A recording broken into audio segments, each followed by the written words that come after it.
আল্লাহর নবী সাহাবী আবু সাঈদ খুদরি রাদিয়াল্লাহু আনহু বলেন, প্রিয় নবীজি, একদিন এরকম সাহাবীরা মজলিস করতেছিলেন।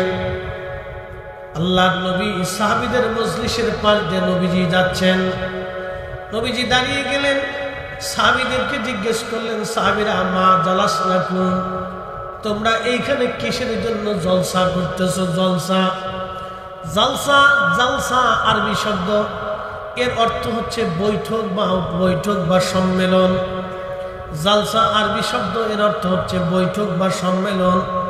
মা জালাসনাকুম, তোমরা কেন জলসা করো? তোমরা কেন বৈঠকে বসছো? কি জন্য বসে বসে তোমরা কি করো? সাহাবীরা জবাব দিল, ইয়া রাসূলুল্লাহ, নাদউল্লাহি ওয়া নাহমাদুহু, আমরা আল্লাহর জিকির করতেছি এবং আল্লাহর হাম করতেছি, আল্লাহর প্রশংসা করতেছি এবং আমরা আল্লাহর জিকিরে ফিকিরে রত আছি। আল্লাহর নবী ডাক দিয়ে বলেন, সাহাবীরা রে, তোমরা কিসের জন্য এইখানে মজলিস কায়েম করে জিকির করতেছো? আল্লাহর নবীকে সাহাবীরা বললেন, আলা মা হাদানা লিদীনিহি, আল্লাহ আমাদেরকে দ্বীন দিয়েছেন, হেদায়েত দিয়েছেন, কোরআন দিয়েছেন। একবার জোরে বলা যাবে আল্লাহু আকবার। প্রিয় উপস্থিতি,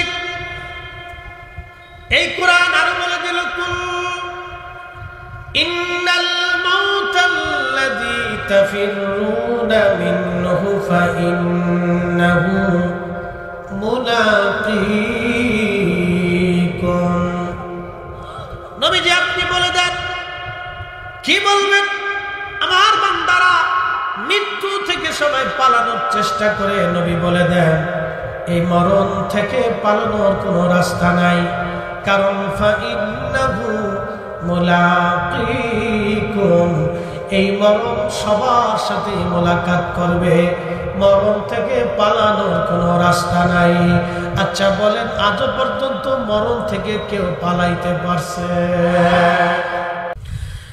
সুম্মা তুরাদ্দুনা ইলা আলিমিল গায়বি ওয়াশ শাহাদাত।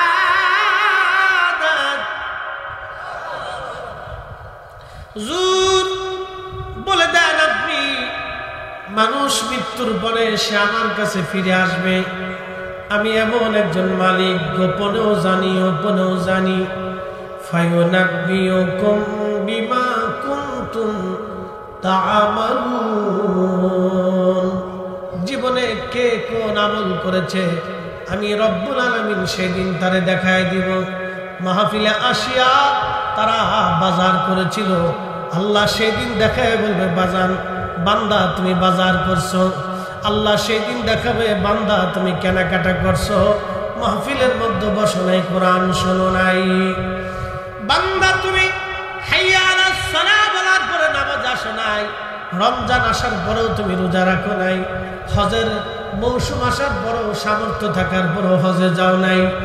যাকাত এসেছিল, সামর্থ্য এসেছিল, কিন্তু তুমি যাকাত আদায় করো নাই। এ বান্দা, সেই দিন তোমার আমল নামে আমি আল্লাহ দেখাই দিব। মৃত্যু যেমন সত্য, হাসরের মাঠ কায়েম হবে তেমন সত্য। মৃত্যু যেমন সত্য, কবরে প্রশ্ন হবে তেমন সত্য। মৃত্যু যেমন সত্য, মালিক ইয়াউমিদ্দিন, আল্লাহ বিচারের দিনের মালিক, বিচারের কাঠগড়ায় দাঁড়াইতে হবে তেমন সত্য। মৃত্যু যেমন সত্য, আল্লাহর আদালতে দাঁড়াইতে হবে তেমন সত্য।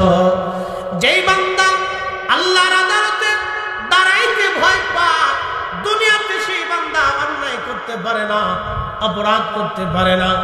আমার দেশের যারা সাম্রাজ্যবাদ অথবা আমার দেশের যারা বাদশা, হযরত ওমর ইবনে আব্দুল আজিজ, তিনি রাষ্ট্রের প্রধান, খলিফাতুল মুসলিমিন। ওনার একটা ছোট্ট ছেলে ছিল। ওনার স্ত্রী কি? ওনার স্ত্রী বিবি সাহেবের নাম ছিল ফাতেমা। ফাতেমাকে এবং ছোট্ট সন্তানটাকে নিয়ে ওমর ইবনে আব্দুল আজিজ রাহিমাহুল্লাহ তিনি বাইতুল মালে গেলেন, অর্থ মন্ত্রণালয়ে গেলেন বাইতুল মাল দেখার জন্য কি পরিমাণে সম্পদ জমা হয়েছে। হযরত ওমর ইবনে আব্দুল আজিজ বাইতুল মাল দেখার জন্য গেলেন। বাইতুল মাল দেখার জন্য যাওয়ার পরে তিনি দেখলেন দেখলেন বাইতুল মালে কিছু ফল ফ্রুট আসছে, তার ভিতরে কিছু ফল আসছে ঝাঁকা ভর্তি আপেল। হযরত ওমর ইবনে আব্দুল আজিজ রাদিয়াল্লাহু আনহু উনি বাইতুল মাল দেখতেছিলেন, কিন্তু ওনার ছোট্ট ছেলেটা গুটি গুটি পায়ে দৌড়ায় দৌড়ায় যাইয়া ওই আপেলের ঝাঁকার ভিতর থেকে একটা আপেল নিয়ে ওই ছেলেটা মুখের মধ্যে আপেল দিয়ে কামড় দিয়ে আপেলের একটা অংশ ওই বাচ্চাটা মুখের মধ্যে কামড় দিয়ে খেতে শুরু করেছে। হযরতে ওমর ইবনে আব্দুল আজিজ রাদিয়াল্লাহু আনহু দৌড়ায় যাইয়া বাচ্চার হাত চেপে ধরলেন, হাত থেকে আপেলটা ছিনাই নিলেন, ছিনাইয়া নিয়ে বাচ্চার মুখ চেপে ধরলেন, মুখ চেপে ধরে মুখের ভিতরে আঙ্গুল দিয়া ওমর ইবনে আব্দুল আজিজ রাদিয়াল্লাহু আনহু বাচ্চার মুখের ভিতর থেকে ওই আপেল বের করে নিয়ে আসলেন। আপেল যখন বের করে নিয়ে আসছে, বাচ্চাটা কেঁদে ফেলে দিয়েছে। স্ত্রী ফাতেমা দৌড়ে আসছে, দৌড়ে এসে বলল, স্বামী আমার, আপনি বাচ্চার হাত থেকে আপেলটা কেড়ে নিতে নাও পারতেন, বাচ্চার মুখ থেকে আপেলটা আপনি ফেলে দিতে নাও পারতেন, কিন্তু আপনি কেন বাচ্চার মুখ থেকে আপেলটা বের করে দিলেন? আপনার ছোট্ট বাচ্চাটাকে কেন আপনি ব্যথা দিলেন, কষ্ট দিলেন? হযরত ওমর ইবনে আব্দুল আজিজ ডাকতে বললেন, বিবি আমার, এই ছোট্ট আপেলের জন্য কিয়ামতের ময়দানে আমি খলিফাতুল মুসলিমিনকে আল্লাহর আদালতে দাঁড়ায় থাকতে হবে, এর কাঠগড়ায় এর হিসাব দেওয়ার জন্য দাঁড়াইতে হবে। কারণ এই আপেলটা আমার জন্য বরাদ্দ না, এই আপেলটা হলো এই রাষ্ট্রের জনগণের সম্পদ। এই জনগণের সম্পদ আমার ছেলে খেতে পারে না, আর আমার ছেলে খাইলো আমি ঠেকাইলাম না। কিয়ামতের ময়দানে এর চেয়ে বড় বিড়ম্বনা আর কিছুই হতে পারে না। আল্লাহর আদালতে মেহেশরের মাঠে ছোট্ট আপেলের জন্য আমি ওমর ইবনে আব্দুল আজিজ দাঁড়ায়া থাকতে পারবো না। একবার জোরে বলা যাবে আল্লাহু আকবার। হযরতে সালমান ফারসি রাদিয়াল্লাহু আনহু, তিনি ইরাকের গভর্নর। প্রত্যেক মাসে ৬০০০ দিরহাম ওনার বেতন ছিল। তৎকালীন সময় ৬০০০ কত হাজার? ৬০০০ বর্তমানে ৬ কোটি টাকা হবে, এরকম হবে। ৬০০০ দিরহাম প্রত্যেক মাসে তিনি বেতন পাইতেন, গভর্নরি ভাতা। বেতন যেই দিন পাইতেন সেই দিন বেতন হাতে আসার সঙ্গে সঙ্গে সাহাবী রাসূল, আশিক রাসূল হযরত সালমান ফারসি ইরাকের সব গরিব মানুষ দাওয়াত দিয়ে সমস্ত টাকাগুলি গরিব মানুষের মধ্যে সমানভাবে বন্টন করে দিয়ে একেবারে তিনি নিঃস্ব গরিবত্ব হালত নিতেন। এটার নাম হলো মুজাহাদা। মুজাহাদা বুঝাই দিয়ে যায়। উনি ইন্তেকাল করবেন, ইন্তেকালের সময় ওনার ঘনায় গেল। উনি সাহাবায়ে কেরাম আরও ছিলেন, তাবিঈনগণ ছিলেন, ইরাকের বড় বড় বিশিষ্ট জনেরা ওনার ইন্তেকালের সময় পাশে বসা। ২৫০ বছর বয়স ওনার হয়ে গেছে, একেবারে বৃদ্ধ নুজ্জ দুর্বল হয়ে গেলেন। উনি কাঁদতেছিলেন ইন্তেকালের সময়, শুধু একটা কথা বলতেছিলেন, আয় রব, কিয়ামতের ময়দানে আমি কোন চেহারা নিয়ে আমি আমার রাসূলের সামনে দাঁড়াবো? আমি কিয়ামতের ময়দানে কোন চেহারা নিয়ে আমি আমার রাসূলের সামনে দাঁড়াবো? কোন চেহারা নিয়ে আমি রাসূলের সামনে দাঁড়াবো? সাহাবীরা বললেন, ওগো নবীর সাহাবী সালমান ফারসি, আপনি আল্লাহর রাসূলের একজন বিশিষ্ট সাহাবী, বয়োবৃদ্ধ সাহাবী, নবী আপনাকে সম্মান করতেন, আল্লাহ রাসূল আপনাকে খুব ভালোবাসতেন, কারণ আপনি বয়োজ্যেষ্ঠ সাহাবী রাসূল। আহা, জীবনের শেষ সময় আপনি কেন কান্না করেন? আপনি তো এখনই আল্লাহর দরবারে চলে যাবেন, কেন কান্না করতেছেন? সালমান ফারসি ডেকে বললেন, সাহাবীরা রে, আমি কিয়ামতের ময়দানে রাসূলের সামনে কোন চেহারা নিয়ে দাঁড়াবো? বলে কেন? বলে আল্লাহর নবী ইন্তেকালের আগে দুনিয়াতে কোনো সম্পদ রেখে যান নাই। একসাথে বলবেন আল্লাহু আকবার। সাহাবী রাসূল বলতেছে, নবীজির ইন্তেকালের আগে কিছুই তিনি রেখে যান নাই, সমস্ত সম্পদগুলি ফি সাবিলিল্লাহ আল্লাহর রাস্তায় দান করে গেছেন। ওনার কন্যা ফাতেমার জন্য কিছু রাখেন নাই, ওনার দুই দৌহিত্র হাসান আর হুসাইনের জন্য কিছু রেখে যান নাই, ওনার বিবিদের জন্য কিছু রেখে যান নাই। সমস্ত সম্পদগুলি নবীজি আল্লাহর রাস্তায় দান করে দিয়ে মুজাহাদা করে চলে গেছেন। আমি সালমান ফার্সি রসুলের সাহাবী, আমি কোন চেহারা নিয়ে নবীর সামনে দাঁড়াবো? বলতেছে কারণ কি? বলে দেখো আমার কত সম্পদ জমা হয়ে গেছে আজ। বলে আপনার কি কি জমা হয়ে গেল?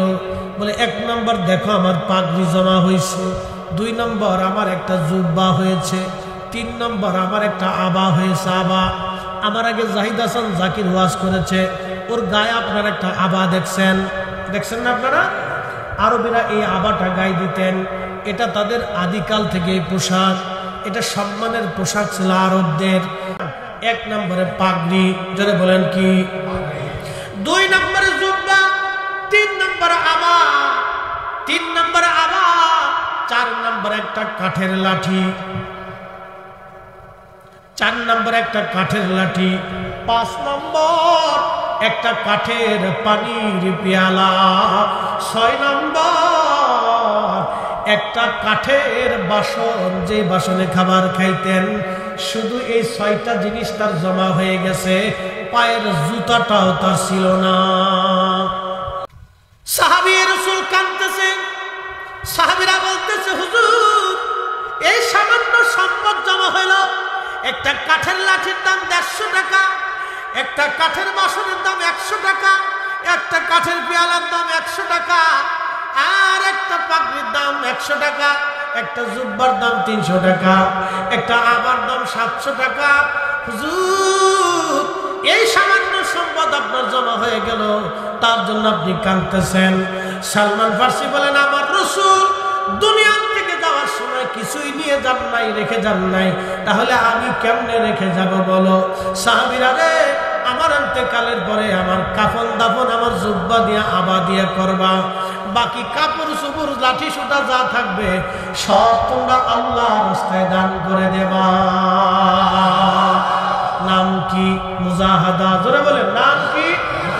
জোরে বলেন নাম কি? এরকম যদি আমাদের দেশের 64 জেলায় 64টা ডিসি থাকতো, এসপি থাকতো, এমপি থাকতো, মন্ত্রী থাকতো, প্রধানমন্ত্রী থাকতো, রাষ্ট্রপতি থাকতো, সচিব থাকতো, তাহলে মনে করেন যে বাংলাদেশে কোনো ভিখারি খুঁজে পেতেন না। এলেমের বাহাদুরি, ধানের গৌরব দাও সারি, কামেলের চরণ তলে জীবনটুকু দাও ঢালি। দেখেন অনেকে বলবে হুজুর ফরিদি সাহেব হুজুর আপনার পীর মুর্শিদ তো মাদ্রাসায় পড়ে নাই। আমি বলবো হ্যাঁ পড়ে নাই। উনি কোনো মুফতি ছিল না। আমি বলবো হ্যাঁ উনি মুফতি ছিল না। বলবেন উনি তো কোনো মাদ্রাসার শাইখুল হাদিস না। আমি বলবো হ্যাঁ তাও ছিল না। উনি তো কোনো মুফাসসির না। আমি বলবো হ্যাঁ তাও ছিল না। উনি কোনো প্রিন্সিপাল না। আমি বলবো হ্যাঁ তাও ছিল না। উনি কোনো ডক্টর না। আমি বলবো হ্যাঁ উনি তাও ছিল না। তাহলে উনি পীর হলো কেমনে, অলি হলো কেমনে? তাহলে কোরআন থেকে সমাধান নিয়ে যান। এই কোরআন বলল ইন্না আকরামাকুম ইনদাল্লাহি আতকাকুম, আমি আল্লাহর কাছে সেই সম্মানিত হবে যে আমি আল্লাহকে বেশি ভয় করবে। আমি আল্লাহর দরবারে যার আমল বেশি হবে, পুণ্য বেশি হবে, সেই আমি আল্লাহর দরবারে সম্মানিত হবে। একবার জোরে বলবেন মারহাবা। তাহলে কোরআন তো মানেন আপনারা? তাহলে আল্লাহর দরবারে সম্মানিত কি হবে? যে বেশি তাকওয়াশীল হবে, আল্লাহকে যে বেশি ভয় করবে, যে আল্লাহকে বেশি ভয় করবে, আল্লাহর দরবারে তার সম্মান বাড়বে। প্রিয় উপস্থিতি, এখানে কিন্তু মুহাদ্দিস, মুফতি, ডক্টর, শাইখুল হাদিস অথবা প্রিন্সিপাল, অধ্যক্ষ, উপাধ্যক্ষ, এগুলি মাস্টার, হেডমাস্টার, প্রিন্সিপাল, ইংরেজি টিচার, এগুলির কিন্তু কোনো বালাই নাই। বালাই একটা, ইন্না আকরামাকুম ইনদাল্লাহি আতকাকুম, আল্লাহর কাছে সেই সম্মানিত হবে যার তাকওয়া বেশি। আমি বলবো বাইরে আমার পীর মুর্শিদ বছর ধরে আপন পীরের দরবারে তাকওয়ার শিক্ষা নিয়েছিলেন, দুনিয়া বিরাগী হয়ে মুজাহাদা করেছিলেন। ওনার নামে কোনো সম্পদ ছিল না, উনি ছিলেন জমিদারের সন্তান।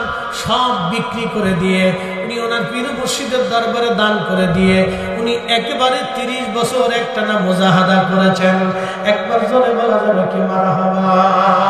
হুজুর বলতেন, বাবা নামাজ তো দূরের কথা, জীবনের তাহাজ্জুদের একটা ওয়াক্ত আমার কোনোদিন কাজা হয় না। একসাথে বলবেন আল্লাহু আকবার। আল্লাহু আকবার ওয়ালিল্লাহিল হামদু বিসমিল্লাহির রাহমানির রাহিম।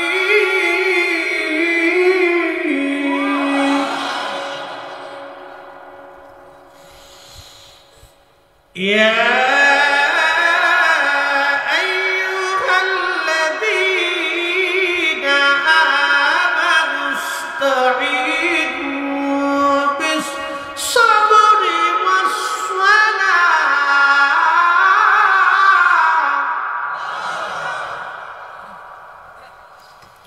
বন্ধু কালীগঞ্জবাসী, মনোযোগের সাথে কথা শুনে যাবেন।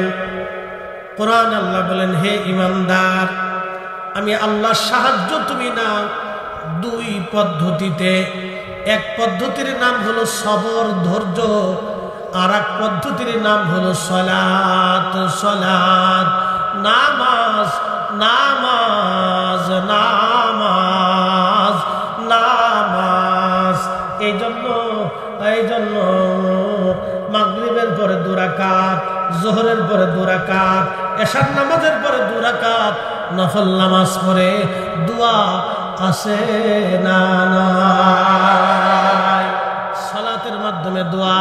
আল্লাহর কোরআন বলতেছে, সালাতের মাধ্যমে তোমরা আমি আল্লাহর সাহায্য নাও, সালাতের মাধ্যমে সাহায্য নাও।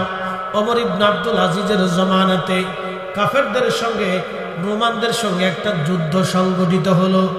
এই যুদ্ধে মুসলমান কয়েকজন ব্রিগেডের সেনাদেরকে রোমানরা ধরে নিয়ে চলে গেল। রোম দেশ, বর্তমান তুরস্ক, এরপরে আপনার ওই ইউরোপের বিরাট অংশ মিলেছিল রোমানদের অধিপতি। তুরস্কের ইস্তাম্বুল, সেই বিরাট যেটার নাম ছিল কুস্তন্তনিয়া, হাদিসের ভাষায় বলে কুস্তন্তনিয়া, ইংরেজিতে বলে কনস্টান্টিনোপল। এই কনস্টান্টিনোপল ছিল বর্তমান তুরস্কের, কুস্তন্তনিয়া তুরস্কের কনস্টান্টিনোপল। এটা ছিল রোমদের সবচেয়ে প্রধান রাজধানী এবং শ্রেষ্ঠ দুর্গ। আল্লাহর নবী বলছিলেন, এই কনস্টান্টিনোপল যারা বিজয় করবে, ওই যুদ্ধে যারা অংশগ্রহণ করবে, আল্লাহ সবাইকে একবারে বিনা হিসেবে মাফ করে দিয়ে সবাইকে আল্লাহ জান্নাতি বানায় দেবে। আল্লাহু আকবার।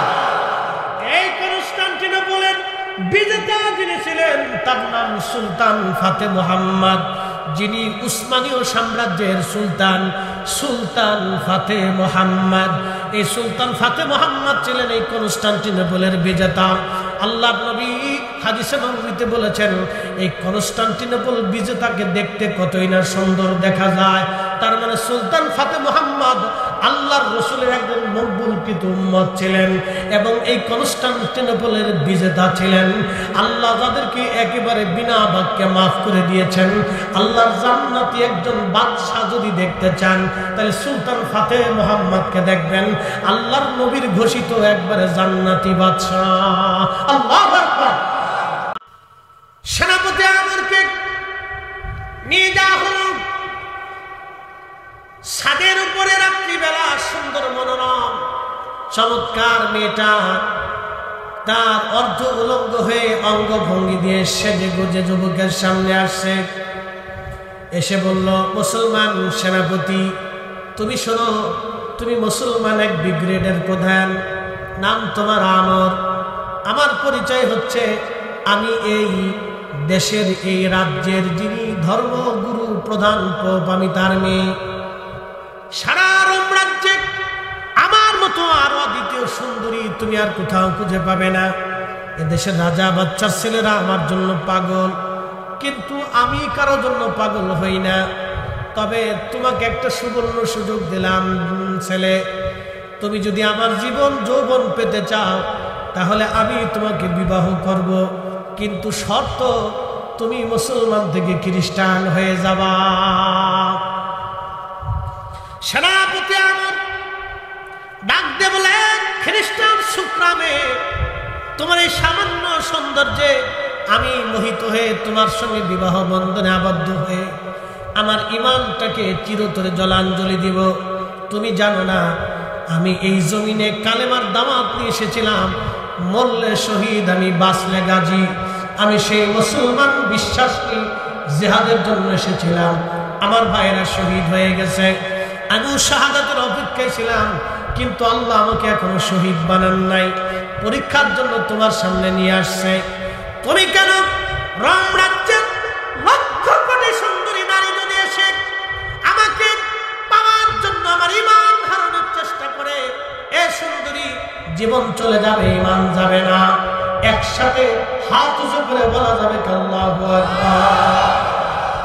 মুসলমান, এই জন্য কবি লিখেছেন, তেলের গাড়ি তেলে চলে, হাওয়ার গাড়ি হাওয়ায় উড়ে, বিনা তেলে চালায় গাড়ি নবী সুলাইমান। আমরা সেই মুসলমান, আমরা সেই মুসলমান।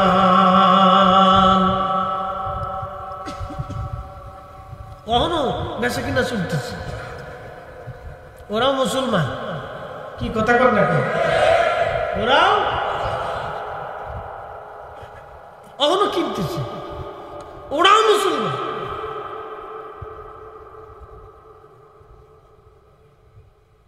ওরা মুসলমান, ভোট দিবার গেলে 500 টাকা ভোট বিক্রি করে দিয়ে। কি কথা কর না, 500 টাকা ভোট বেঁচে 6 জনের কাছে বেছে। কয়জনের কাছে বেছে দেয়? কয়জন রে? একজনও দেয় না। জায়গা মতো মারে কিনা, ওই টাকা দিয়ে বিড়ি খায়, চানাচুর খায়, চা খায়, ও যা খাবে সব হারাম। কি কথা কর না, ওরাও মুসলমান। উচিত কথায় মাই বাজার, গরম বাতে বিলে বাজার, ডাল বাতে কুটুম বাজার।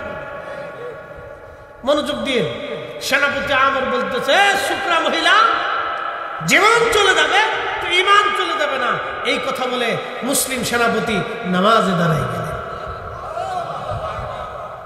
জোরে জোরে জোরে কিসে দাঁড়াইলেন?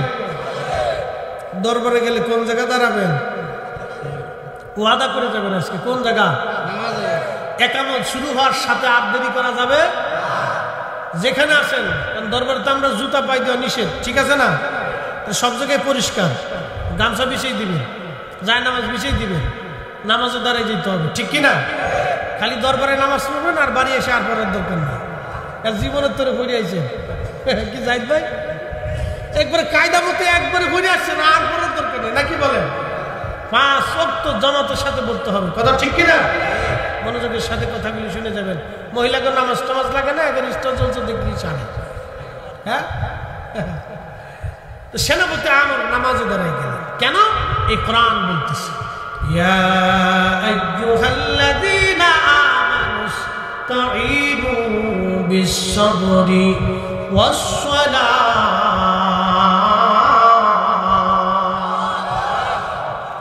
এই বান্দা, সাহায্য তুমি যদি পেতে চাও, 2 পদ্ধতিতে সাবর এবং সালাত, নামাজের মাধ্যমে সাহায্য নাও, সালাতের মাধ্যমে তুমি সাহায্য নাও। নামাজে দাঁড়াই গেলেন, নামাজ পড়তে লাগলেন। মহিলা চিন্তা করলো, বেটা কত যুবক দেখেছি আমার এই সৌন্দর্য মোহিত হয়ে পাগল হয়ে গেল, আর তুমি একজন মুসলমান সুকরা, আমার এই সৌন্দর্যে পাগল হবা না, দেখি কত সময় চলে। প্রথম রাত চেষ্টা করলো নারীটা, কিন্তু একটা বার ওই নারীর দিকে যুবক নজর দেয় নাই। জোরে জোরে বলবেন কি মারহাবা। তেলের গাড়ি তেলে চলে, হাওয়া গাড়ি হাওয়ায় উড়ে,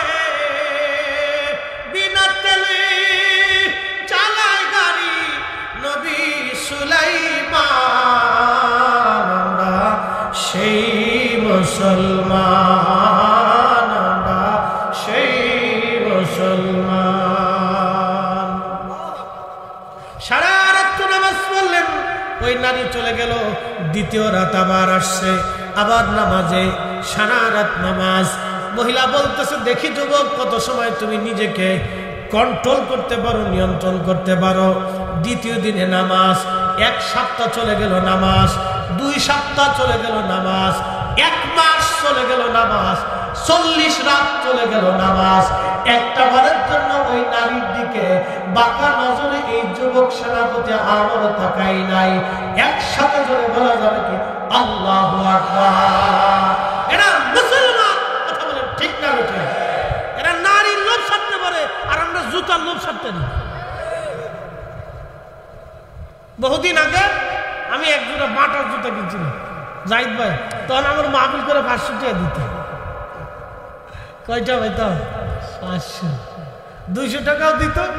আমি আর রুহুল আমিন সাহেব একদিন বালিয়াকান্দি রাজবাড়ি গেছি, 125 টাকা দিচ্ছে। সে ওয়াজ মনে আছে। আবার অনেকে কইছে যান পরে দেখা করবানি, আর দেখা সাক্ষাৎ হয় না। তো ওই সময়কার 1600 টাকা দিয়ে বাটার এক জোড়া জুতা কিনছি, 1500-1600 এরগুলি হবে। তো বুঝেন কত কষ্টের টাকা। অনেকগুলি মাহফিল থেকে টাকা জমায় এক জোড়া বাটার জুতা কিনছি। যে একটা ঢকালা জুতা, বিয়ে শাদী করি নাই তখন, ছাত্র মানুষ, এটা ভালো জুতা পরে একটু রাস্তা দিয়ে আটলে তখন একটু মুসান লাগে। ফুলা মানে দেখেন না, মোটরসাইকেল একটা পাইলে খালি ভুম ভুম ভুম ভুম ভুম ভুম পরে দেয় পঙ্গু হসপিটাল যায় শীতে করে দেয়। চাচা, খালু, মামা, ফুফা, উস্তাদ কিচ্ছু চিনে নাও, মোটরসাইকেল পালি সামনে ভুল ভুল ভুল ভুল করে দেখতে। আদব লেহাজ কিচ্ছু নেই, যুবকরা নষ্ট হয়ে যাচ্ছে। কথা কন না কেন? আদব উঠে যাচ্ছে, আদব তো নাই, সালাম ভুলে গেছে। কয়জন মুরব্বীরা রাস্তাঘাটে সালাম দেয় দেখেন তো? সালাম ভুলে গেছে, সালাম নাই, সালাম পর্যন্ত ভুলে গেছে। আমরা গাড়ি নিয়ে রাস্তাতে আসার সময় ফুলাবো না, হুজুর ভালো আছে, আমাদেরকে টিচিং করে। চিন্তা করতে পারছেন? তখন চিন্তা করি, আরে এটা একটু ঝামেলা আছে, ওর বাপ মা ওরা ছোট গেলে কিছু শিখেই টিকাই নেই। চিন্তা করি যে ওর বাবা মা যদি শিখাইতো তাহলে আলেমন আমাদের খেতে এই ধরনের আচরণ করার কথা না। অন্তত আলেম দেখলে তো একটু সালাম দেওয়ার কথা। কি কথা বলতে পারো? পারিবারিক ভাবে এমন ভাবে কুশিক্ষা অশিক্ষা শিখছে যে সালামটা পর্যন্ত ভুলে গেছে। আল্লাহু আকবার। তো যাই হোক, 40 রাত, জোরে বলেন কত রাত? 40 রাত। এবার মহিলা ফেল খেয়ে বলল, যুবক রে, 40টা রাত আমার নিজের দিকে আকৃষ্ট করার জন্য তোমাকে চেষ্টা করেছি, একটা বারের জন্য তুমি আমার সৌন্দর্যের দিকে তুমি তাকাও নাই। আমি পুরুষ দেখেছি, তোমার মতো এত বড় ধৈর্যশীল পুরুষ আমি দেখি নাই। তাহলে তুমি কি চাও বলো? সেনাপতি আমর বলতেছে, এ শুকনা নারী, যদি আমাকে শহীদ করতে চাও তো শহীদ করে দাও, শাহাদাতের জন্য আমি প্রস্তুত আছি। আর যদি ভাবো আমাকে ছেড়ে দিবা তো তাও ছেড়ে দিতে পারো। তো মহিলা বলতেছে, তোমার মতো বীর পুরুষকে হত্যা করে জাতির অপকার করার চাইতে তোমার উপকার করাই ভালো। বুঝেছি তোমরা মুসলিমরা পৃথিবী জয় করবে একদিন, তোমাকে ছেড়েই দিতে হবে। আমি তোমাকে ছেড়ে দেবো, তোমাকে মারবো না। তবে শোনো, কালকে রাত্রিবেলা দেওয়ালের ওই পাশে একটা ঘোড়া বাঁধা থাকবে, খুব দ্রুত সওয়ারি, শক্তিশালী ঘোড়া। তুমি দেওয়াল টপকে ওই পারে চলে যেয়ে ঘোড়া নিয়ে চলে যাবে। পাহারাদার যারা আছে আমি তাদেরকে ম্যানেজ করে রাখবো, তুমি চলে যাবে। 4 দিন 4 রাত একটানা ঘোড়া দাবড়াবে, বিশ্রাম করতে যাবে না। 4 দিন 4 রাতের পরে তুমি তোমার দেশের সীমানার ভিতরে চলে যেতে পারবে। চলে যাও, তোমাকে ছেড়ে দিলাম। একসাথে বলবেন না আল্লাহু আকবার। দিন পর্যন্ত কাজে লাগবে, জান্নাতে যাওয়ার পর লাগবে। কথা বলেন ঠিক কি না? এটা চিরদিন লাগবে। অতএব এখান থেকে কেউ যদি মাহরুম হয়ে যায়, আল্লাহ বলতেছেন, ওমাইয়া ফাআল যালিকা ফাউলাইকা হুমুল খাসিরুন। সে ক্ষতিগ্রস্ত হলো, পাপগ্রস্ত হলো, সে দুনিয়া আখিরাত হারিয়ে ফেললো। দুনিয়ার জন্য সে আখিরাতকে জলাঞ্জলি দিল। আহা, কি সর্বনাশ তার হয়ে গেল। আচ্ছা আপনাদেরকে বলি, আপনাদের এই গ্রামে যদি কারো বাড়ি আগুন লাগে, তাহলে আপনারা কেরোসিন নিয়ে যাবেন না? কি বলেন? কি নিয়ে যাবেন? পানি। আচ্ছা যদি হিন্দু বাড়িতে লাগে, হ্যাঁ, ডিজেল নিবেন, সাথে কিছু পেট্রোল টেট্রোল নিয়ে আর একটু পানি টানি দিয়ে ভাজা দিয়ে দিবেন, যা নাকি বলে? হিন্দু বাড়িতেও যদি আগুন লাগে তাও আপনি পানি নিবেন, কথা ঠিক কিনা? কেন নিবেন? যে হিন্দু, সে তো মানুষ, তাকে বাঁচাইতে হবে, সে আমার প্রতিবেশী, কথা ঠিক কিনা? সে আমার গ্রামের লোক, তাকে আমাকে বাঁচাইতে হবে, সে মানুষ, মানুষ হিসেবে তাকে বাঁচানোর জন্য আপনি কিন্তু আগুন নিভানোর জন্য যাচ্ছেন আপনার জীবনের রিস্ক নিয়ে, কথা ঠিক কিনা? জীবনের রিস্ক নিয়ে, কারণ আপনি ওই আগুনে পড়েও যেতে পারেন, ওই আগুনে পুড়েও যেতে পারেন, আপনি মারাও যেতে পারেন, কিন্তু আপনি জীবনের রিস্ক নিয়ে ওই আগুন থেকে আপনি তাকে বাঁচানোর চেষ্টা করার জন্য যাচ্ছেন। তাহলে বলেন, একজন ব্যক্তিকে যদি দুনিয়ার আগুন থেকে বাঁচানোর জন্য আপনার আন্তরিক এই প্রেমটা যদি থেকে থাকে, তাহলে আল্লাহ জাহান্নাম থেকে বাঁচানোর জন্য আমাদেরকে আরো সচেষ্ট হতে হবে, কথা বলেন ঠিক না? আল্লাহ কবুল করুক, বলেন আমিন। আশা করি আপনারা কথা বুঝতে পেরেছেন। এই জাহান্নাম থেকে বাঁচানোর জন্য এই মানুষগুলি অনেক কষ্ট করে আজকের মাহফিল সাজাইছে না? এরা চেয়ারম্যানিতে দাঁড়াবে, মেম্বারিতে দাঁড়াবে, টেন্ডারমেন্টের কিছু রাস্তার টেন্ডারমেন্টের মনে হয় আনবে না, এরকম কিছু উদ্দেশ্য না, শুধু আল্লাহ সন্তুষ্টির আশা। তো সুলতান সম্রাট রোমান তাদেরকে নিয়ে যাওয়ার পরে রোম দেশের যিনি রাজা ছিলেন তিনি বলতেছেন, সবাইকে হত্যা করা হোক, যদি তারা খ্রিস্টান ধর্ম মানে তাহলে ভালো, না হলে তাদেরকে হত্যা করা হোক। সেনাপতি আমরের সামনে বাকি 4 জন বন্ধুকে তারা হত্যা করে ফেললো, মৃত্যুদণ্ড দিল। এবার সেনাপতি আমরকে শহীদ করতে যাবে, এমন সময় খ্রিস্টানদের যিনি ধর্মগুরু পোপ ছিলেন, ওনাদের এই যে আয়া সোফিয়া যে মসজিদ আপনারা শুনেছেন, এই আয়া সোফিয়া মসজিদ কিন্তু মসজিদ আগে ছিল না, এটা ছিল আপনার আগে গির্জা। সুলতান ফাতে মোহাম্মদ এই আয়া সোফিয়া মসজিদ ওই ধর্মযাজকদের কাছ থেকে কিনে নিলেন, কিনে নিয়ে তারপরে তিনি ওয়াকফ করে দিলেন মসজিদের নামে, তারপরে এই গির্জাটাকে মসজিদ বানানো হয়েছিল। একবার জোরে বলবেন কি মারহাবা। আবার বুঝেন, দেখেন তারা কত নীতিমান ছিল। তিনি খ্রিস্টান গির্জা, এই আয়া সোফিয়া যে মসজিদের ইতিহাস শুনেন, এই আয়া সোফিয়া মসজিদটা ছিল আগে খ্রিস্টানদের গির্জা। কনস্টান্টিনোপলের সবচেয়ে বড় গির্জা ছিল এটা, খ্রিস্টানদের সবচেয়ে বড় গির্জা। সুলতান ফাতে মোহাম্মদের চিন্তা, আমি এখন বাদশাহ, দখল করে নিয়ে নিতে পারি, কিন্তু 1000 বছর পরে এই জায়গাটা মুসলমানদের অধীনে নাও থাকতে পারে। তাহলে 1000 বছর পরে খ্রিস্টানরা এসে মসজিদ ভেঙে দিল। তো উনি ওই সময় সমসাময়িক কত বড় বিচক্ষণ ছিলেন, তিনি বললেন, না, মসজিদের এই জায়গাটা, এই গির্জাটা আমি কিনে নিব। তো উনি কিনে নিলেন, কিনে নিয়ে সেটাকে তিনি ওয়াকফ করলেন, ওয়াকফ করে দিয়ে তিনি সেখানে মসজিদ নির্মাণ করলেন। যার কারণে বর্তমান তুরস্কের যিনি প্রেসিডেন্ট রিসেপ তাইয়েপ এরদোয়ান, তিনি এইটা নিয়ে বহু মামলা হলো কোর্টে আদালতে, কিন্তু তিনার বিজয় হয়েছে মামলা। মুসলমানরা এই মসজিদ আবার ফিরে পাইছে, কারণ এই যে উনি ওয়াকফ করে দিয়েছিলেন, সেই দলিলের ভিত্তিতে মুসলমানরা আবার সেই মসজিদ ফিরে পেল। এই যে কয়েক বছর আগে আয়া সোফিয়া আবার উদ্বোধন হলো জুমার নামাজের মাধ্যমে, একসাথে যদি বলা যাবে আল্লাহু আকবার। এটা ছিল মুসলমান শাসকরা। আমরা যদি ইচ্ছা করতাম, এদেশ 800 বছর আমরা শাসন করেছি, একটা গির্জাও, একটা প্যাগোডাও, একটা মন্দিরও এদেশে থাকার কথা ছিল না, কারণ মুসলমানরা এদেশ 800 বছর শাসন করেছে। মুসলমানরা কখনো জালিম ছিল না, মুসলমানরা সব ধর্মকে সমানভাবে দেখে সবাইকে সুযোগ করে দিয়েছে, যার যার ধর্ম পালন করো, কেউ কারো আক্রমণ করবা না, কারোটা কেউ নষ্ট করবা না। যদি মুসলমান রাজারা